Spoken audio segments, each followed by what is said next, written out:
people think, well, this person knows everything about a startup. It's a famous entrepreneur. Everything went exceedingly well. And the fact of the matter is, that's not true. When, a lot of my friends, they look at, these startup founders as, very successful people that really knew what they were doing from the very beginning. And honestly, that's bull, right? Steve Jobs once said, you can't connect the dots looking forward. You can only connect them looking backwards. So when folks stand up and, they tell you what we did and how we did it, it all sounds great. The problem with that, right, is that for most of us in the startup world, right, including myself, it is an absolute struggle. When we're out there raising money, begging for money, the fact of the matter is, people will show you, well, geez, this person does exactly what you did, and, they raised $20 million, so there must obviously be something wrong with you. We all really go through that. And so when you sit out there in the audience, you really, you think, geez, what's wrong with me? How come I can't do that? How come I don't have that clear connect the dot vision? And the fact of the matter is, it can be a little depressing. So with that understanding, let me share with you some of the not so obvious challenges in my own journey, right? Let me be realistic for a while about what it's like. And then I want to share with you 8 lessons I learned along the way, some of which may prove to be helpful kind of in your own journeys. So frankly, I am the epitome of an average guy. And I will tell you, I know a lot of average guys that would be completely insulted by that. So, I've been part of very successful teams, but I can assure you that success was wholly the result of working with some really smart, really intelligent, and really hardworking teams and individuals. The fact is that I have long thought that CEOs get far too much credit, in my personal opinion, far too much pay for what is truly a team sport. So I was born and I grew up in New Jersey, which honestly taken together with the fact that my mother was from Brooklyn is to be blamed for most of my personality faults, and there are quite a few. So just as an example, whenever I interview anybody, whether it was at Harris Semiconductor years ago, Authentech, or now K4 Connect, I make sure to tell them that Moody is not a wholly inappropriate last name. And then when my wife, who's here with me today of 36 years, says of our 3 daughters that they have my personality, it is usually said at a time when it's not meant to be a compliment. So I attended North Carolina State, as Randy said, and afterwards took a job over in Melbourne, about 2 hours from here, at Harris Semiconductor, where I rose up over the next 18 years to be the VP of a $200 million division. So honestly, it's rather amazing that I ran a division of a semiconductor company and then helped co-found a semiconductor, of course, Authentech. So as Randy says, I do have an engineering degree, but truly just barely. In my career at NC State, in fact, my 5-year career at NC State, I actually had 3 EE classes, and they all happened to be EE 101. I failed it the first time, I dropped it the second, and I got a D the third. And at NC State, you're allowed a certain number of Ds over the course of your career, so I let that ride. And I can assure you, there was no way I was going to take EE 102. So, but at least when it came to leadership, on my first resume, I was able to put on there that I was a resident advisor while in college. So it looked good. I had leadership ability. What I did not put in there is that year I was arrested twice, and they actually asked me to not come back. So at least as a resident advisor. So Randy, I don't want to make you worry. It's like, geez, who do I invite? I just want you to know that 2 times is the most in any 1 year I've ever been arrested. So that's great, right? So At the age of 40, after having been at Harris Semiconductor for that 18 years with a wife and 3 young daughters, I quit that job and I co-founded Authentech with Dale Setlak, often referred to as the smart guy. So we ended up, as Randy said, raising $70 million in venture, took the company public in 2007. In fact, the day we opened the stock exchange, the day we went public, we actually opened the stock exchange, and my 3 daughters rang the bell to start trading that day, which honestly I can tell you is a pretty cool thing to share with your daughters. So, but let me share with you one story, and where clearly those dots that we always talk about did not connect very well. By the time we went public in 2007, I was pretty burnt out and had already hired my replacement with the idea that they would replace me in a year or 2.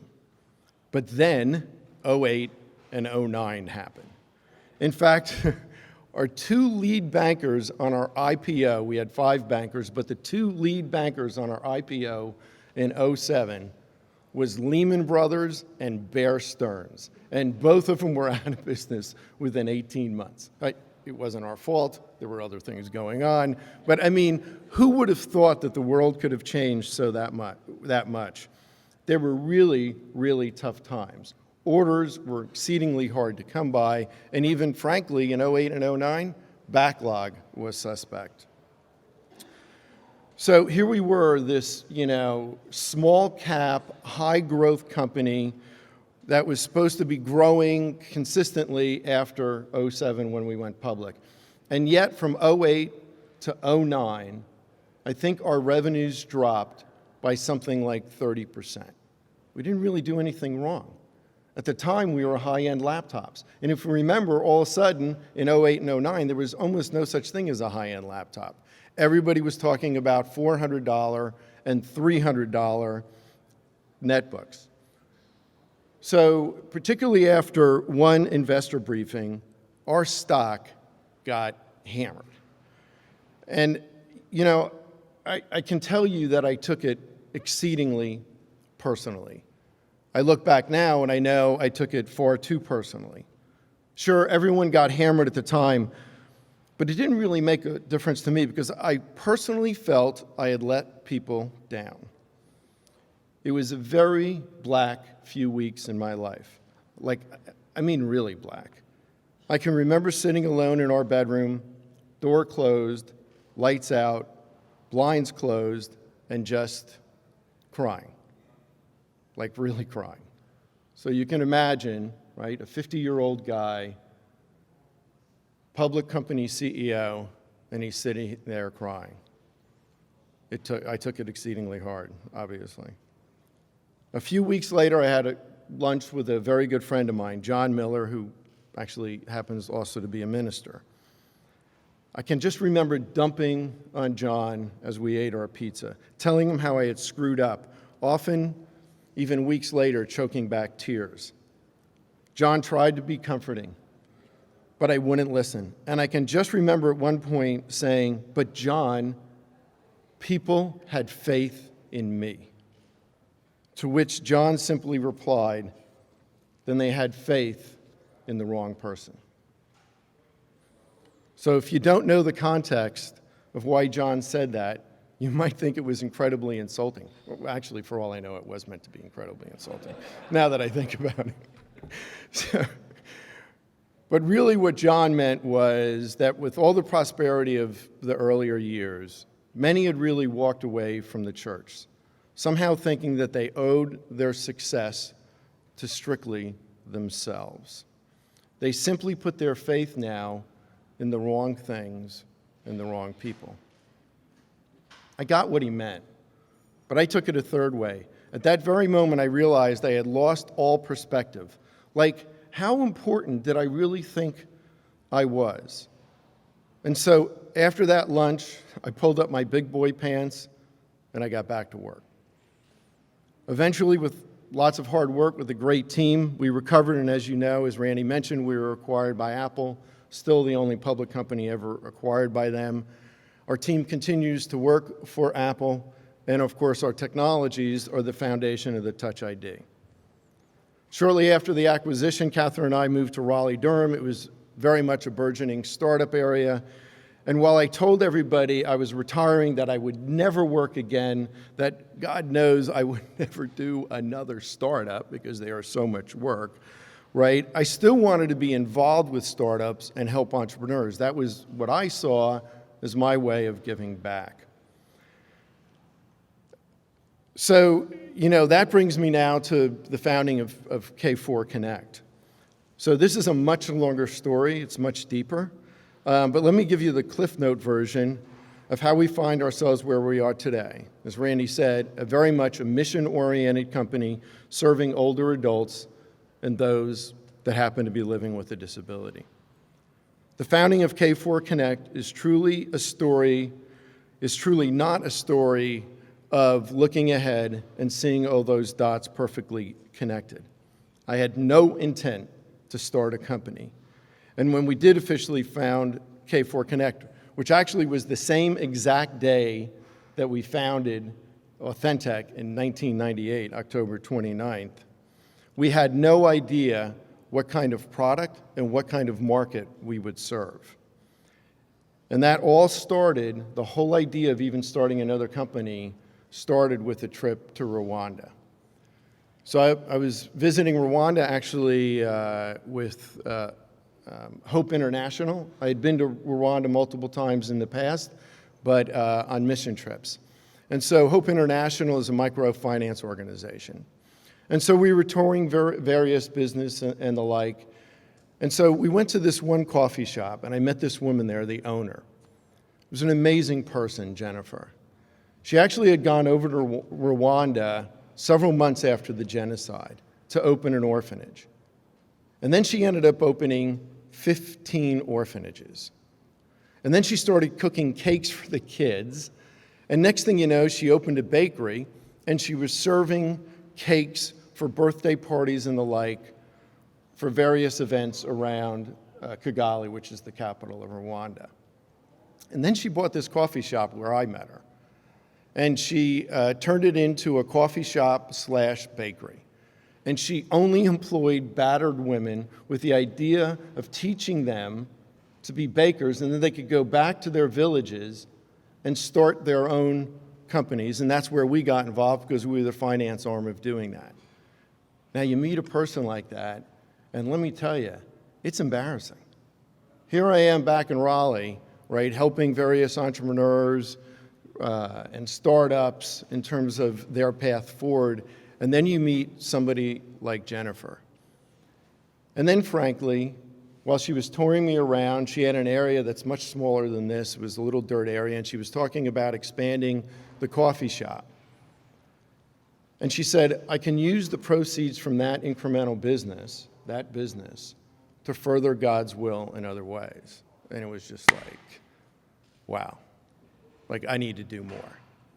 This is almost embarrassing.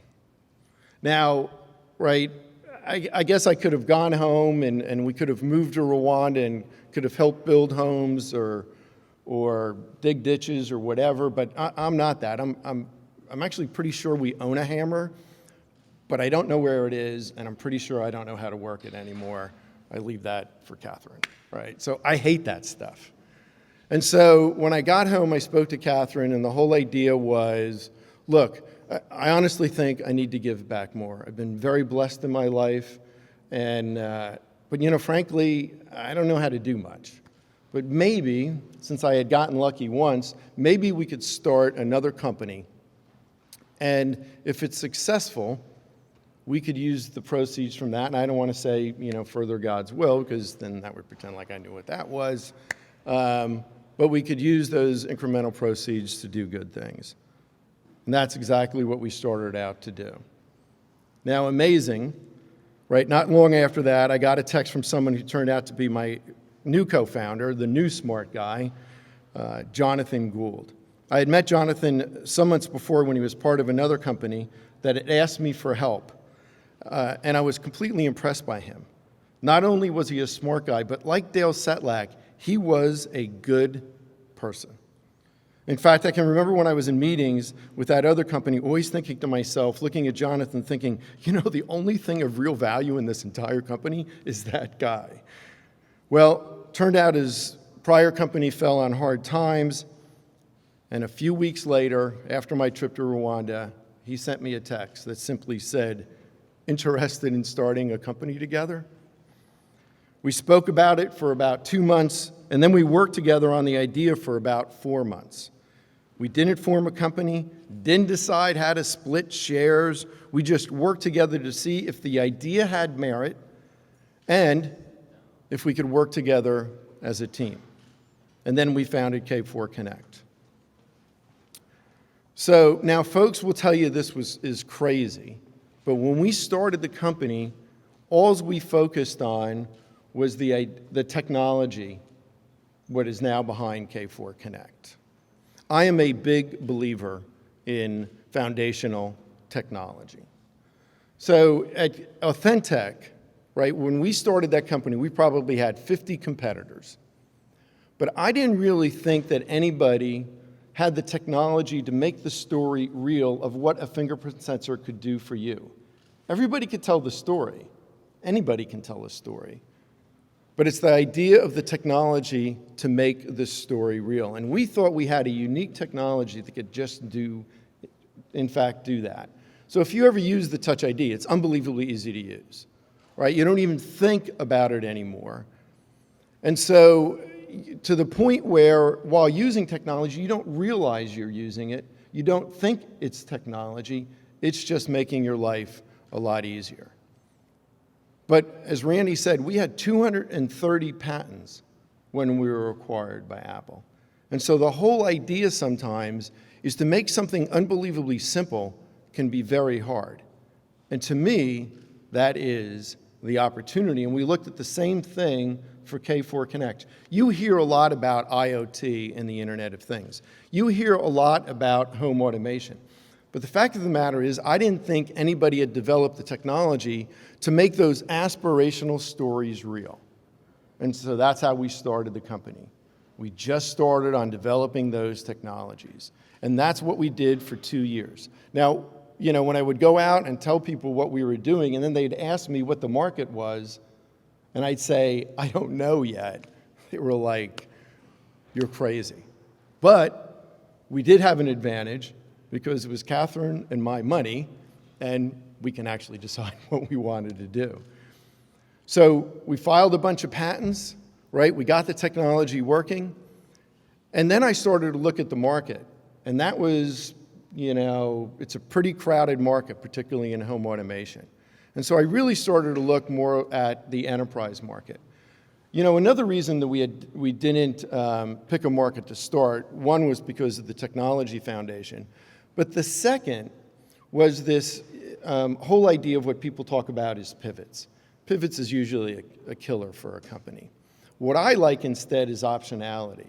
And we developed a technology that had a very open framework, it was very scalable and very modular, and we could play to almost any end market. Home, hotels, enterprise, SMB, it didn't really make any difference. And so what I didn't want to do is get 2 years down and found out we picked the wrong market. So I like this idea of having the optionality of markets. The other thing is that, look, if you're going to work this hard, like, I really want to swing for the fences. I mean, it used to be you could sell a company for like $400 million, and it was a big thing. Today, like, it's almost embarrassing. So, you know, the fact of the matter is that we wanted to play to multiple end markets. So as I was looking at the markets more seriously, I was invited to a coffee with a gentleman named Eric Braun. Eric is now a good friend of mine and was an advocate for the homeless. And so I took the coffee, and after his advocacy, he asked me what we did. And I told him, and most of the time I gave people examples of what it would do in kind of a consumer application. So you're driving home, 5 miles from home, and your lights outside the house come on automatically. Your thermostat starts to change for whatever temperature you want. You pull in your garage, the door unlocks, the security system disarms, the TV turns on, the lights turn on, and since there's an automated version of anything right now, like your first beer is there waiting for you as you work in the house. And so, exactly. So he's like, that would be a great product for me, not meaning the beer. And that's when he told me that he had MS. And so we talked about it for a while, and I went back and I saw Jonathan, and I said, look, I just met this guy. He told me about MS.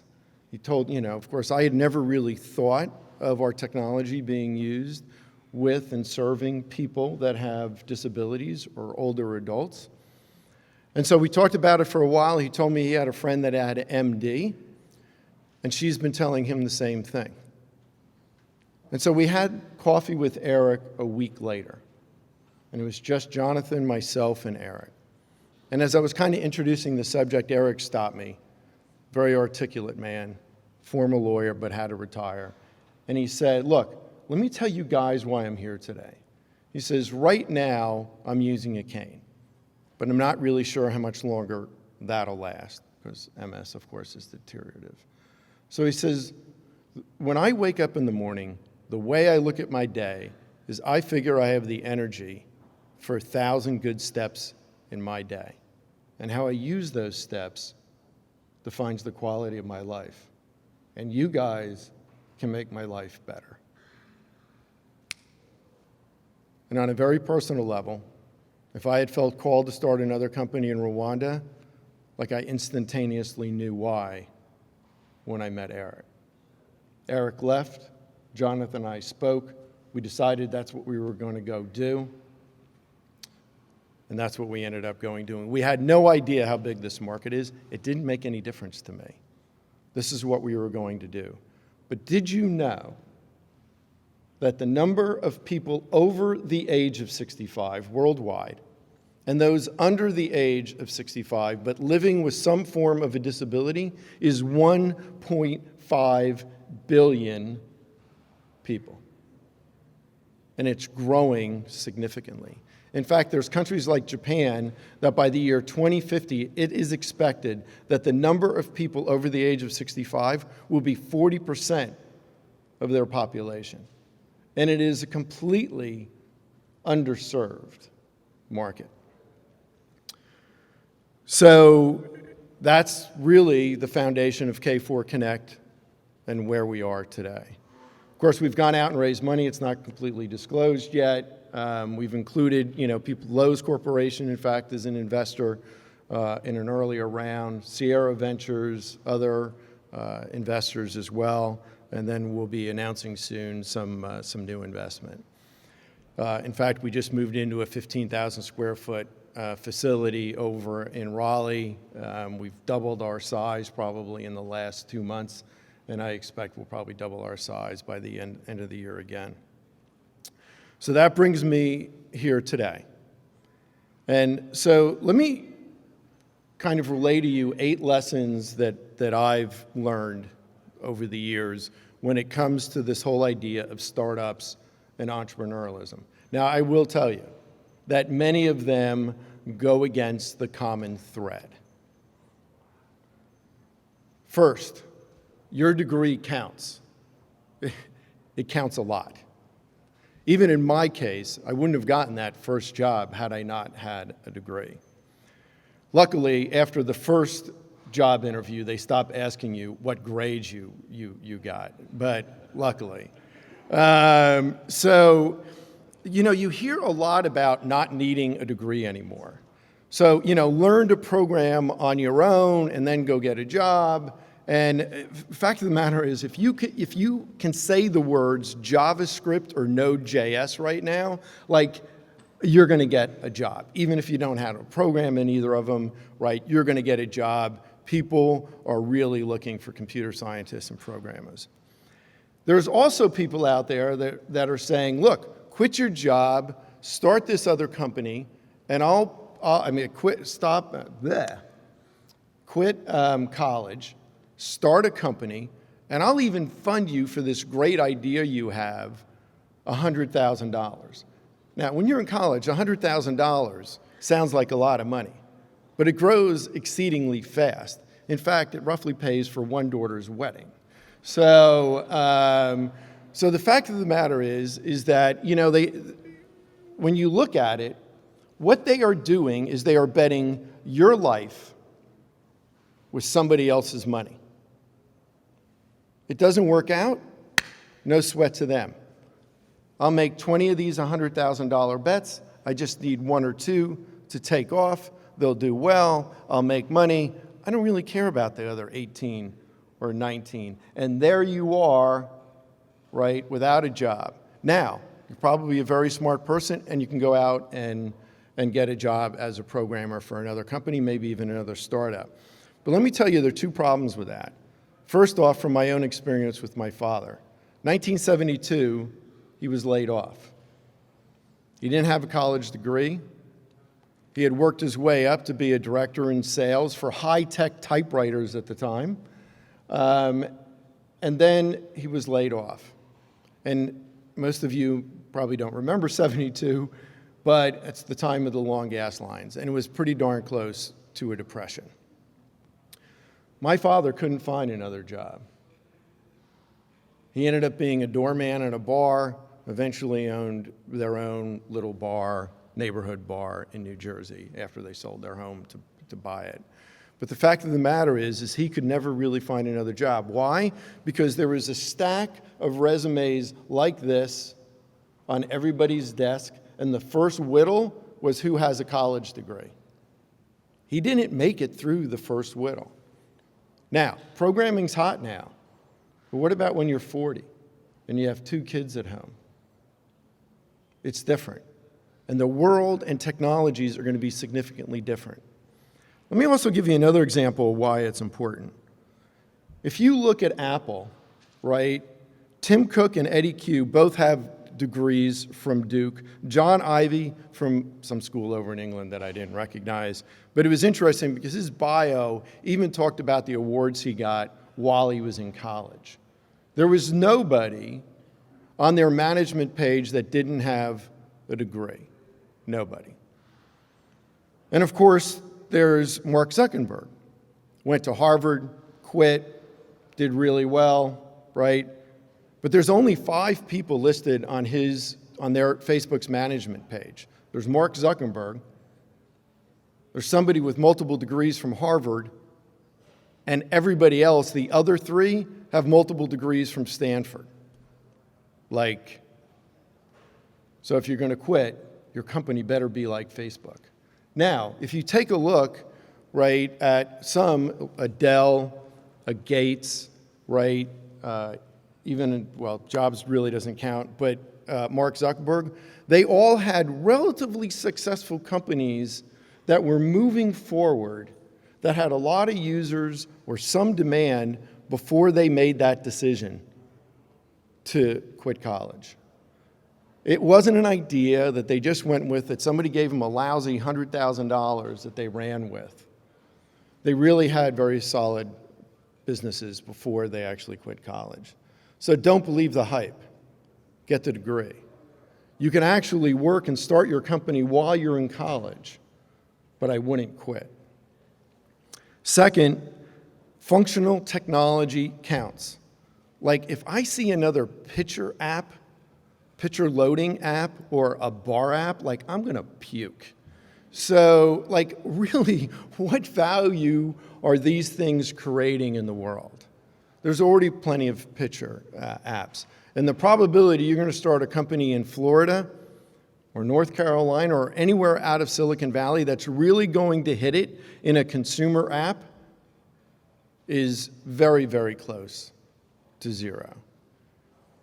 I don't know what makes a successful consumer app, and either does anyone else. Otherwise, they would just continually repeat it. It's a good idea that just for some reason hits it. I like foundational technology that's solving a real-world issue. But I also like it, and I am a big fan of patents, right, for the foundational technology and the competitive advantage they provide you. I am a believer in that kind of technology. Third, it takes a team. A team. Look, I don't care how good a coach is in the NFL or the NBA, unless they have people that can execute on the playing field or on the court, it doesn't make any difference. It's critical that you have a great team. And I am a big believer in co-founders. You don't know it all. And so that whole opportunity to go out, work with a co-founder or co-founders, start the company, and hire exceedingly smart people behind you is unbelievably important. You do not have time for C players. You do not have time for B players. You need to find people that are willing to work for almost nothing because they believe in the foundational idea. And what I'll talk about later is that they believe in the foundational why of what you're doing. That co-founder is incredibly important to you as well long term. It's amazing how many people spend a few hours, a few days, a week with somebody, and the next thing you know, they're co-founding a company together. I kind of knew what I was doing, and yet Jonathan and I worked 6 months together before we actually founded the company, before we even started talking about how we were going to split up shares. You will spend more time with that co-founder than you will with your spouse over the next 10 years. And while a divorce is very difficult, and your spouse can take 50% of your wealth, your co-founder can take all of it. So it is incredibly important, right, that you not only fit technologically with this person, but you fit emotionally and personally with this person as well. I told Dale Setlak, who now is with Apple, remains an exceedingly good friend. Jonathan is an exceedingly good friend of mine as well. So it takes a team. So one of the things, and this really goes against what most people say, if you want to be an entrepreneur, go get a job. Go learn a skill. Go learn exceedingly well an end market. Understand that end market and those customer needs so well that you know them better than them, that you leapfrog what they're doing and you develop technologies to solve problems that they don't even necessarily know they have yet. It's not about just coming up with an incremental idea. So if you ask a customer exactly what they want, I can tell you two things. It will be late and it will be wrong. Because most people focus on an incremental idea over a competitive product or something else they've seen.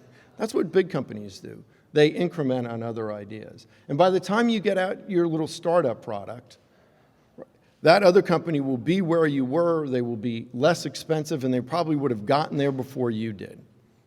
It is incredibly important to understand an end market. And that's fact of the matter, often in school, you see people come out, or right out of school, come out with this idea of, unlike the great presentation we actually saw earlier, it is a Facebook or it's a bar app because it's social media, and apparently in college they still drink a lot.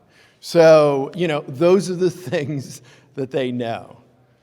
And really, those things don't solve any serious problems. So I worked for a big company for 18 years. It provided me a wealth of, now in 1980 when I got out of college, there was hardly any such thing as a startup. But the fact of the matter is I had a wealth of knowledge when we started Authentic. I didn't know anything about fingerprint sensors, but I knew a lot about semiconductors. I knew a lot about our customers because I was already selling to Dell and HP and all these other companies out there. Number 5, it's exceedingly hard to raise capital. But it is very much a capitalistic and democratic process. Like it's really hard. So, frankly, I believe that if you are a woman, it tends to be harder to raise capital. If you're African American, it's harder. If you're over 40, it's harder. Actually, I was 40 when I started my first company, and 2 years ago, at 57, I started this company. If you're not from Silicon Valley, it's harder. If you don't have a degree from Stanford or Harvard, it is harder. If you have brain surgery, which I did last year, it's harder. Okay, so the point is tough. It's hard. You have to get out there. And you will hear a lot more no's than you will hear yeses. Randy spoke of, at Authentic, I mentioned a few of our investors at K4 Connect. He spoke of what investors actually invested in our company. It's an impressive list, that's why we mention it. But I have a much more impressive list, which is a lot longer, of everybody that said no. So to me, raising money is just like the person on the side of the road holding a cardboard sign asking for money or soup or a job. Now, do you not think, right, they had to swallow their pride to get out there? Do you not think that it is often humiliating? Welcome to the startup world of raising money. 95% of the people just drive by you, they avert their eyes, and they don't say anything. 4% flick you off or throw something at you. And then 1% give you money. And so if you worry about the 99% of morons that drove by, you can't be a startup founder. It's all about that 1%. It's exceedingly, number 6, it's exceedingly hard work. If you think a work-life balance means that you're going home at 5 o'clock, you're on drugs. It won't happen. Now, you can make that happen if you talk to all your potential competitors in Shanghai and Silicon Valley and Mumbai and all the other places where there's a bunch of startup people, and you get them all to agree that everybody goes home at 5 o'clock. My guess is you're not going to get that agreement. So you better expect to work exceedingly hard. For me, I actually think I have a good work-life balance. For one, I enjoy my work. It's not the most important thing in my life. That's God and family. But I actually like it. I mean, I've often told people, like, if I was bigger, taller, faster, really had any athletic ability whatsoever, I would have loved to have been an athlete, a professional athlete, and then a coach. I can easily be the guy at 70 years old, running up and down the sidelines, the veins popping out of their neck, yelling. That's me. I told you Moody's not a wholly inappropriate last name. That's my sport. But outside of that sport, my life was focused on my family. In fact, K4 Connect, the K4 stands for Catherine, Kelsey, Kristen, and Courtney, my wife and 3 daughters. Kelsey works for a startup. Kristen has her own startup. And Courtney actually works for, on the Hill, and actually works for the representative that covers Lakeland. All involved kind of in the creative process, although in Washington it's apparently a lot slower. So, but the fact of the matter is that your startup is going to be an unbelievable amount of work. And if you're not ready to make that commitment, if your spouse is not ready to make that commitment with you, and your children don't participate in some way, then it's probably not going to work. All right, so I'm going to go against, I'm not a big fan, number 7, I'm not a big fan of fail fast, right? I don't like it at all. There's 3 reasons for that. First off, I'm not a big believer in failure. I talk about the fallacy of failure. Products fail, ideas fail, companies fail. And where I've been in places in Africa, entire countries fail. But you only fail if you give up. Otherwise, they're just an experience. And I have a whole crapload of experiences. So the fact of the matter is that, and I don't look back, I don't care. Maybe you learn from them a little bit, but I never ponder on them. I just move forward. You can't worry about them. You can't think about them. You can just learn from them, and then you can move forward.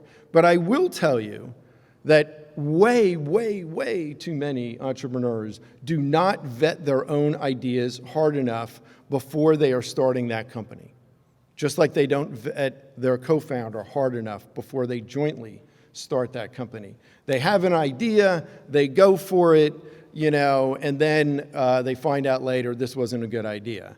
Well, the problem with that is you wasted time You may have hired people and wasted their time and they quit good jobs. You wasted maybe friends and family's money, and then you're like, too bad, I'll just go off and do the next thing. It doesn't work because you're not going to get new people working for you. You're not going to get new money from family and friends. So what I look at is vet your ideas, right, like a VC would, right?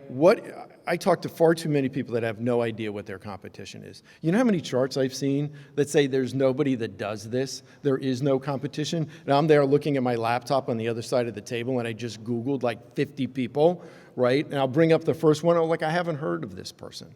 Right? What are you talking about? Do you know how to use Google? Right? So, there is so little vetting of that idea. Work it, understand it, really believe that you can be successful, and then go all in.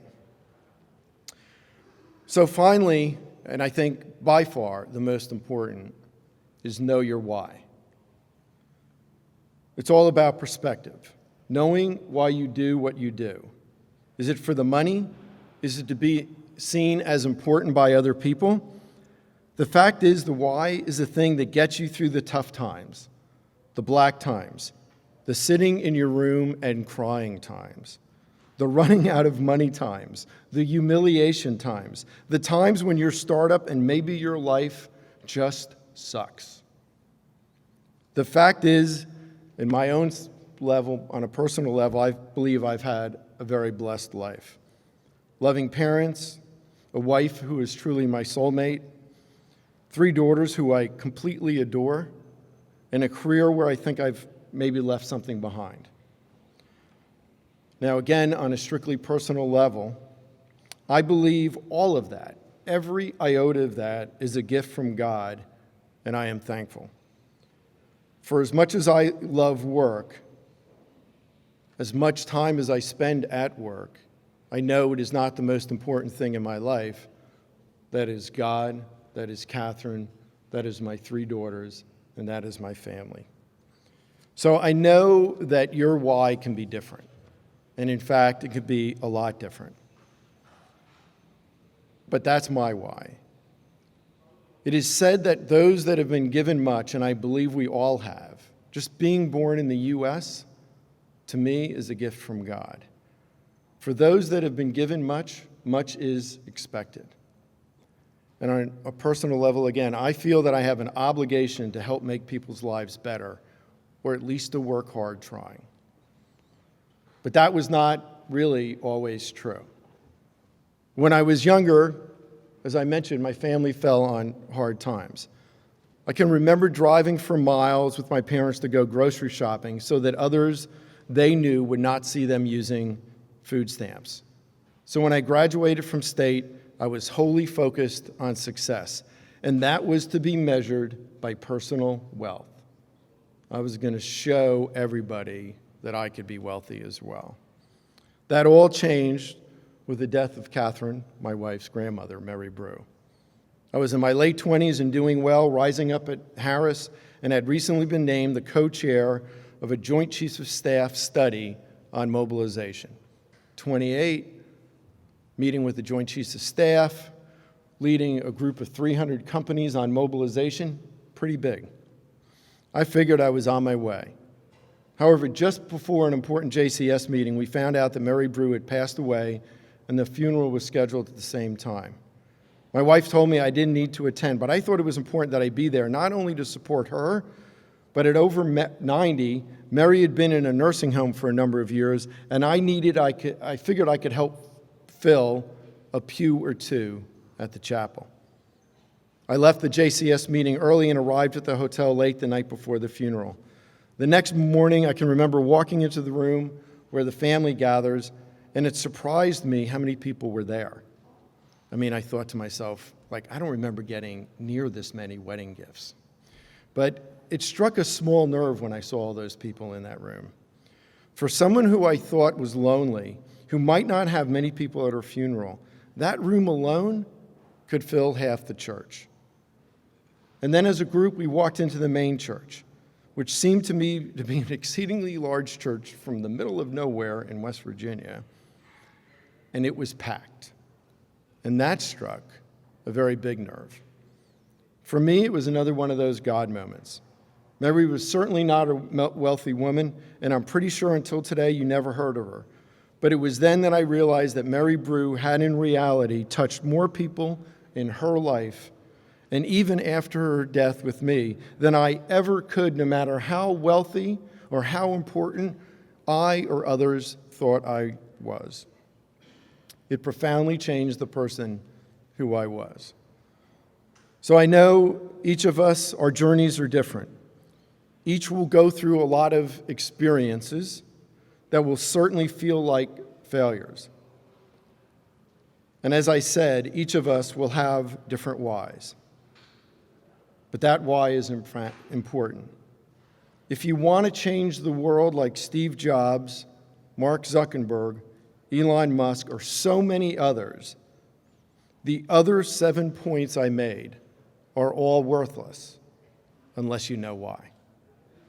Thank you.